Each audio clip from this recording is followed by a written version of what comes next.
Assalamualaikum warahmatullahi wabarakatuh. Selamat malam teman-teman. Kembali berjumpa lagi dengan saya Ida dari Imaji, Inti Mata Jiwa, LSM yang bergerak di bidang kesehatan jiwa dan pencegahan bunuh diri di Gunung Kidul. Ini merupakan sesi yang kedua. Sesi yang pertama tadi kita sudah membincangkan pengalaman Mas Wahyu Widayat sampai kemudian dia bergabung dengan LSM Imaji.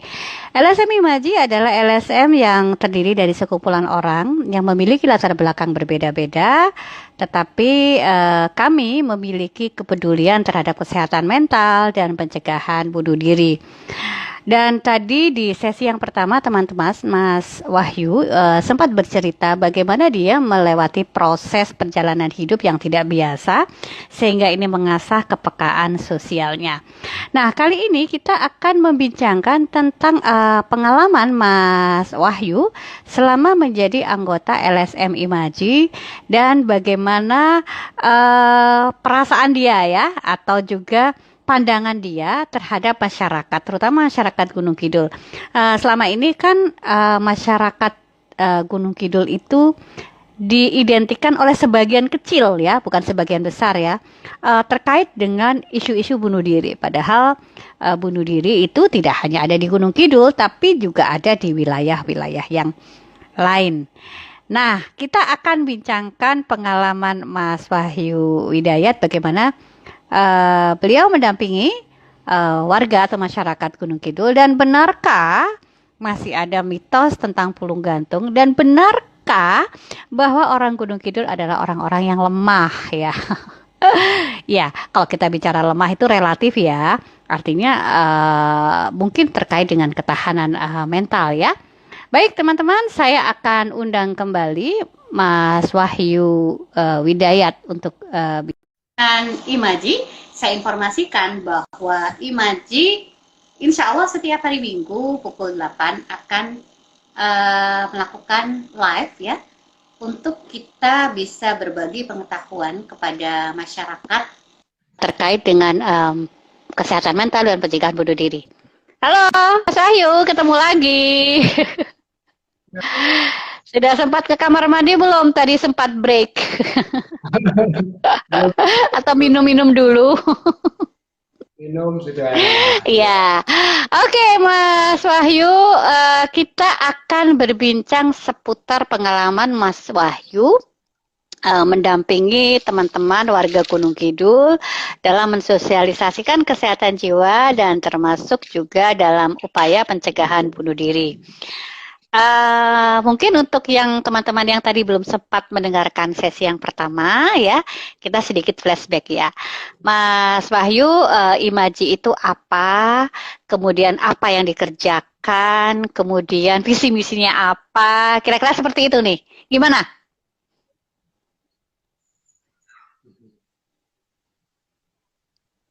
Halo, Mas Wahyu, bisa mendengar suara saya? Ya, ya, bisa, bisa, bisa.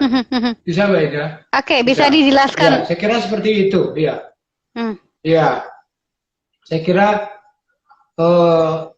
Imaji itu punya visi memang memberdayakan warga, terutama Gunung Kidul ya, dalam konteks kesehatan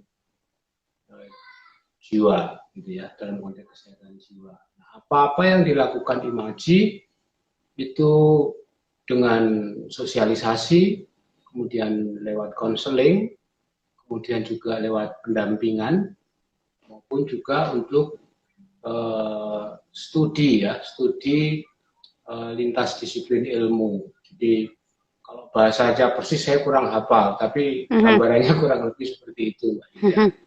Jadi selama ini memang kami banyak melakukan sosialisasi, bekerja sama dengan pihak lain, dalam hal ini misalnya PKH, ke desa-desa, bertemu langsung dengan warga, untuk menjelaskan, untuk memberikan informasi yang bagi kita orang perkotaan mungkin teramat sederhana. Bagi orang-orang terdidik mungkin sangat sederhana, itu gampang, itu kita sudah ngerti gitu ya. Tapi belum tentu bagi ibu-ibu yang setiap hari pergi ke kebun, pergi ke sawah, berurusan dengan tanaman, tanduran. Kita bicara tentang bagaimana sih mengelola depresi, bagaimana sih apa sih bedanya stres dan depresi, atau bagaimana kita mengetahui bahwa kita mengalami depresi. Nah, pertanyaan-pertanyaan atau informasi yang sederhana bagi mereka itu menjadi sangat menarik, dan justru menurut saya mereka memperkaya kita sebagai seorang fasilitator. Karena apa yang kemudian kita pahami tentang depresi yang tertulis misalnya secara tekstual, tapi ketika mereka menceritakan pengalaman mereka keseharian, oh ternyata hal seperti ini bisa membuat mereka depresi ternyata. Contoh kasus, contoh sederhananya misalnya, itu bapak itu minta duit terus untuk beli rokok. Itu kan tidak ada di buku teks. Tidak ada bapak minta duit untuk beli rokok, itu nggak ada di buku teks. Tapi bahwa di pengalaman keseharian itu muncul. Dan itu berlangsung bertahun-tahun ya? Bertahun-tahun, iya. Dan residunya barangkali endapannya itu bagi seorang perempuan mungkin jangkanya jauh lebih lama ya. Apalagi perempuan Jawa ya, kadang-kadang kita kan nggak berani untuk mengungkapkan atau protes gitu ya. Oke, berarti Imaji itu adalah satu LSM yang bergerak di bidang kesehatan jiwa. Dan Mas Wahyu itu menjadi fasilitator pendamping di masyarakat untuk mensosialisasikan apa itu kesehatan jiwa dan bagaimana mengenali faktor resiko, apakah aku sudah mulai ada gangguan, atau juga mengenali faktor resiko bunuh diri. Kita akan lebih fokus bicara tentang bunuh diri nih Mas Wahyu. Mas Wahyu memang bukan asli orang Gunung Kidul, sama, saya juga bukan asli Gunung Kidul ya, tapi kecintaan saya pada Gunung Kidul, wah, boleh diadu sama orang Gunung Kidul asli ya. Ya, maksud saya begini, selama ini kalau kita bunuh diri gitu, pulung gantung, itu langsung, pasti Gunung Kidul nih, ya gitu ya. Kalau anggap saja nih Mas Wahyu ini punya dua sisi ya, sisi yang satu sebagai pendatang, tapi di sisi yang lain Mas Wahyu juga menikah dengan orang Gunung Kidul dan sekarang hidup keseharian dengan masyarakat Gunung Kidul. Kalau pendapat pribadi ya, ini pendapat pribadi, selama ini ada nggak sih pulung gantung itu?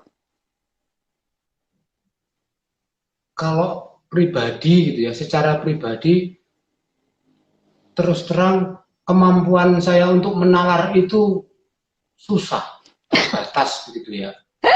Karena saya punya keterbatasan dalam menalar fenomena gantung itu. Akhirnya saya terpikir buat saya nggak ada. Nggak ada ya. Buat saya nggak ada. Tapi bahwa ada orang yang menceritakan kepada saya, entah itu memberi kesaksian, pernah melihat, pernah memotret bahkan, kemudian pernah merekam dalam sebuah dengan kamera HP, itu ya ada. Tapi entah mengapa bahwa kisah-kisah yang dimunculkan ke saya itu sampai hari ini belum bisa mengubah. Belum mengubah keyakinan saya bahwa saya kemudian, saya percaya bahwa ada pulung gantung gitu. Gunung Kidul. Tapi kalau mitos yang lain banyak, dan ya itu mitos ya, itu masih mitos. Sama halnya dengan pulung gantung itu sendiri. Kalau saya sih selalu tolong ajari saya bagaimana saya memahami pulung gantung. Nanti kita diskusi dalam soal itu gitu ya. Iya. Kalau sampean jenengan penonton ada yang bisa memahamkan saya tentang mitos pulung gantung itu, mungkin akan mengubah saya, mungkin. Tapi sejauh ini sampai ke sini belum beda. Ya, itu adalah stigma saya kira. Ya, saya kira itu hak juga ya. Orang mau menganggap itu ada atau tidak ada, ya itu persoalan persepsi mereka dari sudut mana. Tapi saya mencoba untuk mengingat ya apa yang dikatakan Mas Wage ya. Jadi salah satu anggota kita itu ada namanya Mas Wage Darsinarga. Dia asli orang Gunung Kidul. Sejak kecil lah dia tinggal di desa ya. Artinya dia tidak punya satu masa yang lama untuk pergi gitu ya. Memang pernah pergi tapi tidak jauh-jauh dari wilayah Gunung Kidul. Dia mengatakan, saya itu nggak pernah lihat yang namanya pulung gantung tuh nggak pernah lihat. Dan selalu saya mendengar tentang pulung gantung itu setelah peristiwa kejadian gitu. Misalnya ada kematian bunuh diri. Iya, dia baru ngomong, oh katanya orang ini kena pulung gantung. Tapi tidak ada sebelum kejadian, kamu kena pulung loh, sebentar lagi kamu akan mati bunuh diri. Itu dia nggak pernah gitu. Sehingga ini menurut Mas Wage ya, sebagai orang Gunung Kidul itu hanya mitos saja gitu. Tapi kita tidak bisa menyalahkan juga ketika ada orang yang mempercayai, karena kadang-kadang mitos itu bisa ya melindungi harga diri ya, daripada, karena peristiwa bunuh diri itu kan sebenarnya sesuatu yang aib ya buat sebagian besar orang, sehingga paling enak menyalahkan si pulung. Terus saya juga kemarin sempat berdiskusi dengan Pak Joko. Jadi Pak Joko itu juga putra asli Gunung Kidul. Tapi setelah dewasa beliau tinggal di Jakarta dan kembali ke Gunung Kidul. Keluarganya terahnya orang Gunung Kidul, dia juga mengatakan, saya belum pernah itu melihat langsung atau membuktikan kejadian tentang pulung gantung. Tapi lagi-lagi kita tidak bisa menyalahkan.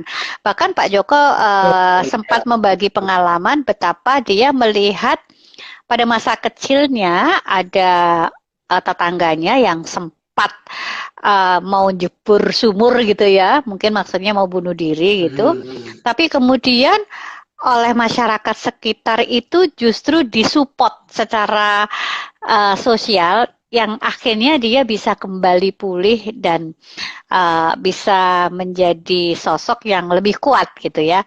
Nah kalau Mas Wage mengatakan bahwa ini bukan karena loro gitu ya, tapi karena keloro gitu ya. Nah, Mas Wahyu, ini kita bicara pendapat ya, tapi kita tidak menyalahkan, tidak bermaksud mendiskreditkan salah satu ya. Kalau Mas Wahyu mendampingi teman-teman PKH ya dalam sosialisasi kesehatan jiwa, bagaimana pendapat orang-orang yang Mas Wahyu dampingi? Ada nggak yang memang kepercayaan itu masih sangat kuat dan melekat di dalam pikirannya? Iya, masih kalau ada ya ada Mbak Ida ya. Dan saya juga menanyakan itu, apakah ibu-ibu tasih pitados kali pulung gantung? Biasanya agak diam sebentar. Mereka mencari kawan untuk kalau ada yang mengatakan ya, barangkali yang lain akan mengatakan ya juga gitu ya. Tapi tidak banyak. Nah, biasanya lalu saya mengatakan ada yang pernah melihat, mereka belum pernah ada juga. Lalu kisah itu mereka peroleh dari siapa? Selalu jawabannya semua sama, dari simbah-simbah. Simbah-simbah ketika menceritakan itu jenengan umur pinten. Artinya apa? Artinya bahwa mitos itu kisah yang turun-temurun gitu ya. Turun-temurun dan memang menjadi sangat sulit untuk dibuktikan. Barangkali memang mitos itu tidak untuk dibuktikan. Mitos itu tidak untuk dibuktikan, tetapi mitos itu untuk dilihat, untuk dianalisis, dikaji, ada apa di balik mitos itu. Kalau kemudian orang mengatakan, kalau saya pribadi kemudian ketika mendengar pulung gantung itu, orang selalu mengkaitkan dengan bunuh diri. Tapi kalau saya ketika mendengar itu, betapa berharganya hidup itu. Saya akhirnya berpikirnya ke arah sana. Bahwa hidup itu sesuatu yang sungguh berharga, karunia yang diberikan oleh Tuhan, dan itulah yang harus kita rawat, kita jaga, syukur-syukur kita kembangkan. Nilai guna hidup kita itu bagi orang lain. Akhirnya saya mengarahnya ke sana, bukan terjebak dalam pusaran tentang mitos pulung gantung, kematian, penderitaan, dosa, dan seterusnya, tidak. Bahwa peristiwa itu memang tragis, iya. Peristiwa itu menyedihkan, iya. Tetapi jauh lebih bermanfaat ketika kita melihat di balik peristiwa itu. Lalu bagaimana kita kemudian membangun kepedulian bersama agar orang tidak dimasukkan dalam pusaran wacana atau deskripsi yang kurang begitu jelas ya, tentang mitos pulung gantung itu. Kalau melihat pun saya juga belum lihat. Tapi mendengar itu, istilah itu sudah sejak saya SMP, SMA sudah pernah mendengar, dan memang awal pertama kali mendengar ngeri, tapi ketika kemudian lama-kelamaan muncul kesadaran, pemahaman, sikap kritis dan seterusnya, akhirnya menjadi berubah pemahaman saya. Dan ini tidak hanya saya alami loh, ya. Itu juga dialami oleh mahasiswa-mahasiswa yang minta bantuan imaji untuk membuat skripsi, lalu mereka sudah menuliskan judul tentang pulung gantung. Jadi sudah punya praduga ya, mindsetnya udah pulung gantung gitu ya. Iya, betul. Iya. Jadi ada peranggapan gitu ya. Iya. Gimana Mbak Ida? Ya Mas Wahyu, mungkin saya juga berbagi perspektif ya teman-teman. Saya tinggal di Gunung Kidul sudah 20 tahun. Jadi mulai di puskesmas ya. Ya saya hidup di desa. Di wilayah saya terutama, saya belum pernah mendengar orang membicarakan, oh ini mati karena si pulung gitu, enggak gitu ya. Kemudian saya juga mendampingi pasien atau mereka yang percobaan bunuh diri yang gagal. Ketika saya tanya, apa yang terjadi padamu gitu ya, tidak ada satupun yang mengatakan karena pulung gantung. Yang menarik Mas Wahyu, sebenarnya justru yang mensosialisasikan pulung gantung itu menjadi lebih booming itu adalah media massa gitu ya. Saya nggak tahu, ini mungkin masalah pulung gantung bunuh diri itu menjadi isu yang seksi, sehingga kalau ini diangkat, itu kayaknya menjadi, orang jadi wow gitu, karena ada bubu-bubu mistik ya. Padahal sebenarnya kalau kita bisa bicara bunuh diri, menurut studi literatur, faktor resiko bunuh diri 80% adalah karena depresi. Sebenarnya itu ya. Nah, mungkin faktor-faktor yang lain. Perkara itu pencetusnya karena putus cinta atau penyakit yang tidak sembuh-sembuh, ya itu pencetus saja. Tapi memang belum ada sih satu studi saintifik yang mengatakan ini karena si pulung gantung. Sekali lagi, ini pendapat kami. Teman-teman yang masih percaya, ya terserah saja.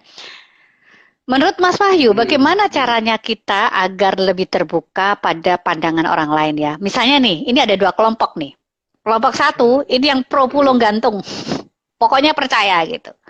Yang satu tidak percaya sama sekali. Nah, bagaimana membuat kita menjadi lebih lebih bisa menerima dengan kacamata yang lebih proporsional? Seharusnya bagaimana menurut Mas Wahyu? Ya, ini pertanyaan yang gampang susah nih Mbak Ida. Karena jangan sampai penjelasan saya kemudian justru seolah-olah memihak pada yang kontra ya, yang kontra dengan pulung gantung. Bagi orang yang percaya,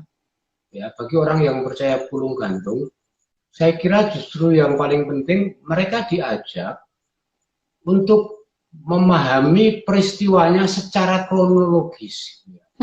Secara kronologis dari hidup keseharian si pelaku misalnya, atau kemudian perubahan-perubahan apa yang dialami si pelaku dalam hidup keseharian itu. Orang yang percaya dengan pulung gantung harus dibawa sampai ke arah sana. Karena mereka yang percaya pulung gantung itu pasti isinya adalah peristiwa masa lalu. Pasti referensinya masa lalu, bukan masa sekarang, bukan saat ini, bukan saat terjadinya kejadian bunuh diri, gitu ya. Jadi mengajak orang yang percaya dengan pulung gantung itu untuk melihat inilah, melihat data aktualnya, masalahnya apa yang dia tanya gitu ya oleh si pelaku itu. Atau kemudian bagi yang kontra dengan pulung gantung, kalau mereka memang sudah istilahnya kontra dengan pulung gantung, ya diajak saja. Lalu kita mau apa? Kita membangun kepedulian seperti apa gitu ya. Saya kira yang lebih penting aksi, kita punya action untuk peduli dengan orang lain. Jadi saya melihat ada benang merahnya nih Mas Wahyu. Masalah Anda percaya atau tidak itu masing-masing. Tetapi bagaimana kita bisa berbuat? Kita berbuat agar betul. Masalah bunuh diri ini tidak berkepanjangan ya. Karena kalau saya ibaratkan ini ballpoint, orang boleh lihat dari sisi ballpoint ini bentuknya bulat, tapi juga bisa lihat ini bentuknya titik, atau bisa lihat sebagai garis yang panjang. Itu mereka tentu punya alasan masing-masing. Tetapi untuk yang percaya pulung gantung, ada baiknya juga membuka diri terhadap informasi di luar yang dia percaya gitu ya. Sehingga kita menjadi lebih kaya gitu. Oh, ternyata ada orang dari sisi ilmu seperti ini, dari sisi budaya seperti ini, dari sisi sosial seperti ini, sehingga kita bisa pemahaman itu secara komprehensif gitu ya. Termasuk yang tidak percaya pulung gantung, barangkali juga bisa memahami aspek psikologis. Kenapa mereka tetap mempertahankan mitos itu? Karena mungkin ada luka yang ingin ditutupi dan itu memang membuat harga diri terjaga ya. Mas Wahyu, tidak terasa nih kita sudah hampir setengah jam ngobrolnya.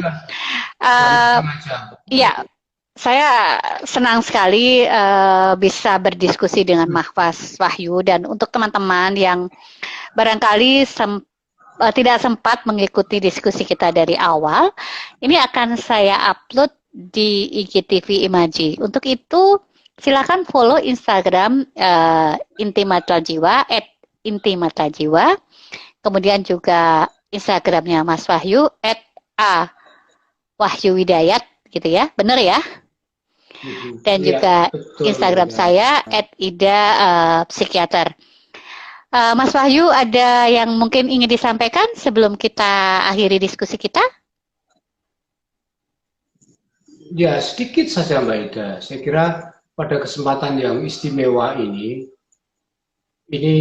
apalagi dalam situasi pandemik ini, memang sebenarnya kita dituntut untuk melihat lagi perubahan-perubahan yang ada dalam diri sendiri, tapi juga perubahan relasi kita dengan keluarga, dan juga relasi juga dengan kehidupan sosial kita. Semua itu saat ini sedang berubah.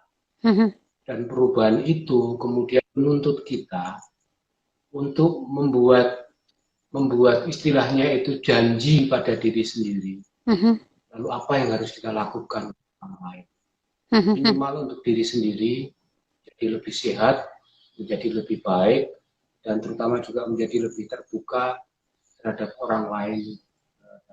Siapapun yang membutuhkan kita. Kepedulian kita masih sangat dibutuhkan oleh orang lain yang jauh lebih kekurangan dibanding diri kita sendiri. Terima kasih Mbak Ida. Luar biasa Mas Wahyu. Teman-teman, hari ini kita sudah banyak mendapatkan pembelajaran ya. Saya yakin teman-teman juga banyak punya cerita di balik cerita. Mas Wahyu telah mau ngajak kita untuk berpikir lebih kritis bahwa segala kemungkinan cara pandang orang itu semua tidak bisa kita hakimi, tetapi kita juga jangan tertutup pada satu hal yang kita yakini, terutama terkait dengan kesehatan jiwa ataupun masalah bunuh diri ya, termasuk mitos tentang pulung gantung. Oke, apapun lah. Yang penting adalah, saya tadi sangat menarik adalah, yang penting adalah aksi kita apa gitu ya. Yang percaya silakan, yang nggak percaya juga silakan. Tapi aksi kepedulian kita ini untuk menolong masyarakat itu apa? Karena di masa pandemi ini sangat dibutuhkan dukungan sosial. Kita semua sebenarnya terdampak. Tapi kita punya semangat gotong royong, saling mendukung satu sama lain, dan ini insya Allah akan menjadi satu support system yang menguatkan dan bisa mencegah faktor resiko bunuh diri. Teman-teman, di akhir acara saya ingatkan bahwa kita semua bisa berkontribusi untuk mencegah bunuh diri dengan 3 hal. Lihat, dengar, hubungkan. Apabila ada di sekitar kita warga masyarakat yang nampaknya ada perubahan perilaku, ada baiknya kita lebih peka, lebih sensitif, kemudian kita dengarkan, kalau perlu kita datangi apa yang terjadi pada mereka, dan kemudian kalau kita melihat ada tanda-tanda ke arah gangguan mental emosional, salah satunya adalah percobaan bunuh diri yang gagal, atau perubahan perilaku yang sangat ekstrim, atau mereka juga mendapatkan satu tekanan hidup yang sangat bermakna. Kalaupun kita tidak bisa membantu, kita menghubungkan kemana saja yang menurut kita ini bisa menjadi support system bagi dia, apakah ke dinas sosial, ataukah ke tokoh agama, tokoh masyarakat, atau juga ke tenaga kesehatan.